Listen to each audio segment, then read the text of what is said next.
India में gold price रोज क्यों बढ़ रहा है? आइए आज इसको हम लोग स्टेप बाय स्टेप जानते हैं। जो सबसे पहली चीज है वो हम डिस्कस करेंगे मार्केट साइकोलॉजी और लिक्विडिटी इफेक्ट। जब कोई एसेट रिकॉर्ड हाई पर होता है तो सिर्फ डिमांड सप्लाई नहीं होती बल्कि साइकोलॉजी भी काम करती है। अभी गोल्ड ने स्ट्रॉन्ग ब्रेकआउट दिया है। इसका इम्पैक्ट 3 लेवल पर होता है: रिटेल साइकोलॉजी, इंस्टीट्यूशनल फ्लो और लिक्विडिटी इफेक्ट। रिटेल साइकोलॉजी में क्या होता है? लोग सोचते हैं कि गोल्ड सेफ है और बढ़ रहा है तो खरीद लो। अब institutional flow, mutual funds, hedge funds और कमोडिटी ट्रेडर्स ट्रेंड फॉलो करते हैं।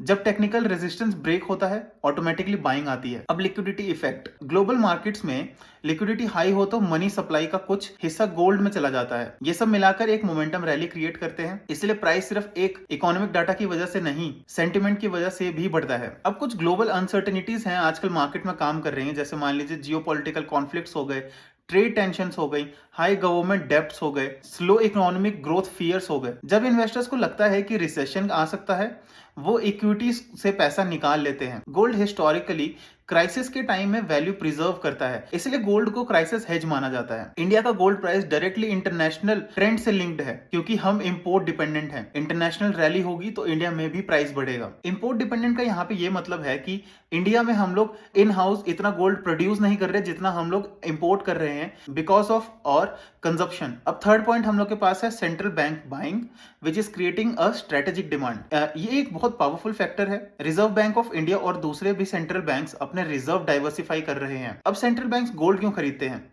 इसके कुछ मेजर पॉइंट्स हैं: डॉलर डिपेंडेंसी कम करने के लिए, करेंसी स्टेबिलिटी के लिए, लॉन्ग टर्म ट्रस्ट एसेट के लिए। अब जो सेंट्रल बैंक्स होते हैं वो कोई शॉर्ट टर्म ट्रेडर्स नहीं होते, वो लॉन्ग टर्म स्ट्रेटेजिक बायर होते हैं।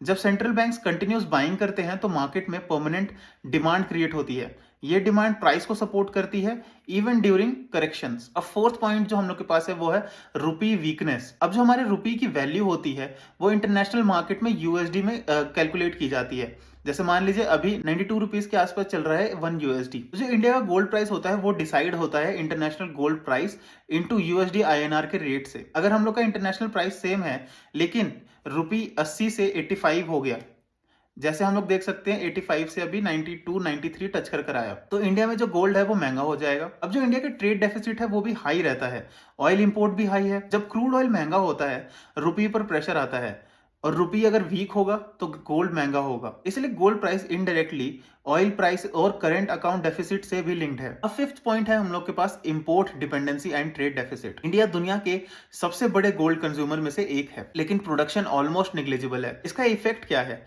हर साल बिलियंस ऑफ डॉलर्स का गोल्ड इंपोर्ट होता है। इससे क्या चीज प्रोड्यूस होती है?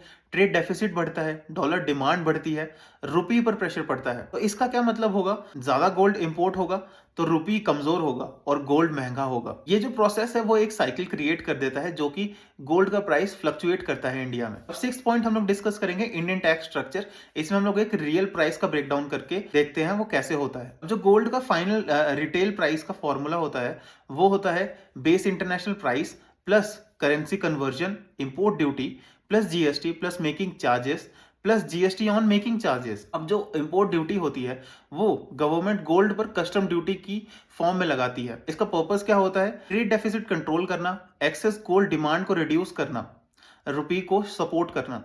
लेकिन इसका जो रिजल्ट होता है वो कंज्यूमर को महंगा गोल्ड ही मिलता है। अब हम लोग एक कैलकुलेशन देख लेते हैं जीएसटी ऑन गोल्ड।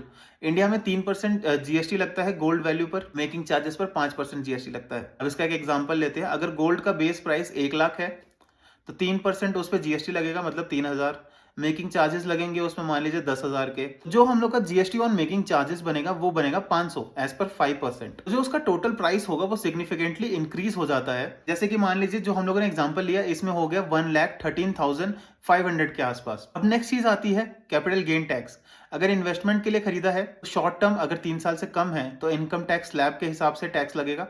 अगर लॉन्ग टर्म ले रहे हो 3 साल से ज्यादा तो 20% विद इंडेक्सेशन लगेगा। इसलिए गोल्ड का नेट रिटर्न टैक्स के बाद कम हो सकता है। टैक्स भी इनडायरेक्टली डिमांड बिहेवियर अफेक्ट करता है। नेक्स्ट चीज है हम लोग के पास inflation and real interest rate. Gold का सबसे स्ट्रॉन्ग ड्राइवर होता है real interest rate. Real interest rate decide होता है हम लोग का इंटरेस्ट रेट माइनस इन्फ्लेशन से। अगर मान लीजिए इंटरेस्ट रेट 6% है एंड इन्फ्लेशन भी 6% है तो जो रियल रिटर्न होगा वो 0 हो जाएगा। इस सिचुएशन में लोग एफडी छोड़कर गोल्ड में इन्वेस्ट करना शुरू कर देते हैं। अगर मान लीजिए नेगेटिव रियल रेट है तो गोल्ड स्ट्रॉन्ग हो जाएगा एंड उसका प्राइस बढ़ सकता है। अब 8th पॉइंट है हम लोग के पास stock market volatility and asset allocation shift. Asset allocation shift generally वो होता है कि हम कुछ परसेंटेज ऑफ अपना जो हम लोग की पोर्टफोलियो का है वो हम लोग निकाल के किसी और एसेट में एलोकेट करते हैं या अलग अलग डिफरेंट एसेट्स में एलोकेट करते हैं। जब इंडिया में मार्केट्स जैसे बॉम्बे स्टॉक एक्सचेंज और नेशनल स्टॉक एक्सचेंज वॉलेटाइल होते हैं, इन्वेस्टर्स एसेट एलोकेशन चेंज करते हैं। पोर्टफोलियो डाइवर्सिफिकेशन के लिए गोल्ड में 10 से 15% एलोकेशन दिया जाता है। अगर मार्केट में फियर क्रिएट होगा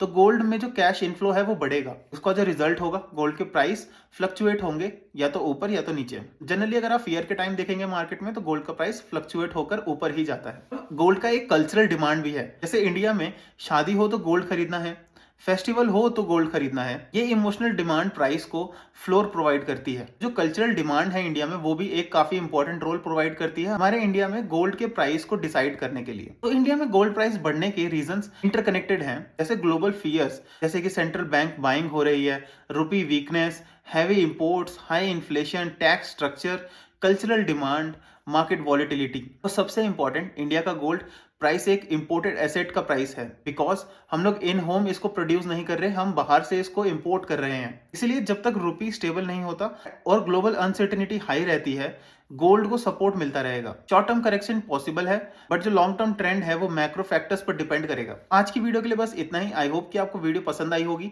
अगर वीडियो पसंद आई है एंड अगर आपको इन्फॉर्मेटिव लगी है तो चैनल को लाइक, शेयर एंड सब्सक्राइब जरूर करके जाएगा। मिलता हूं आपके साथ नेक्स्ट वीडियो में। Thank you.